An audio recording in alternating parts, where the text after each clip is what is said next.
When I hear leaders talking of allowances to reach their people and get them out of poverty, I almost get nausea. I feel like vomiting. If you don't know. When I look at you, the way you do things, I really feel very, not pleased, but out of politeness, I've been keeping quiet. But now I'm telling you. Even those who get government allowances do not go to the field. I hear that many just stay in Kampala. Another mistake is for leaders to give personal money to constituents. As you can see here, we had no money to give to anybody. The only money we had, even when we started getting our own salaries, was for bus transport. Most of the time, I would ride the bicycle from Kazo to Burunga, from Burunga to Rwakitura and back. The only fuel I needed was no fat on my body. So now you hear a problem. Murka Chief needs a motorcycle. Motorcycle for what? Let the Murka Chief ride a bicycle. I'm really sick and tired of that parasitism.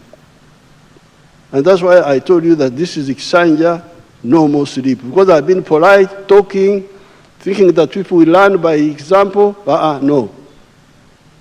This is the time to talk straight to everybody. Why should the Murka Chief have a motorcycle, fuel, money? Let him use a bicycle. It is better for him. He will live longer if he rides a bicycle. Even a Gomboro chief, the Gomboro is not so big. Why should we have fuel, all that? Work can't be done because there's no money for fuel.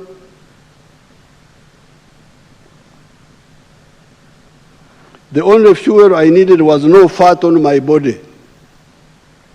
We would share food and accommodation with our hosts, the population.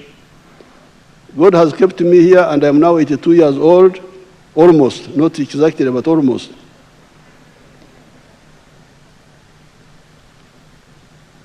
In spite of the efforts we expended in the resistance, the most important contribution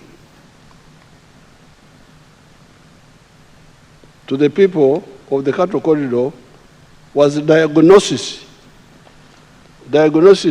of their problems and the prescriptions we offered. Because these people had no money to give them. The only thing we gave them was a correct analysis, diagnosis, and a prescription. They were enough to arouse their enthusiasm and expectations. That was the reason they massively joined the young party we formed in 1980, known as UPM, after the parties were again allowed to exist. No money given to them, but accurate analysis and prescription that was a projected solution. And also reaching them. You can imagine a 22-year-old children calling adults, grandfathers, and they come to these meetings. By 1986, the production of milk in Uganda was 200 million liters per annum.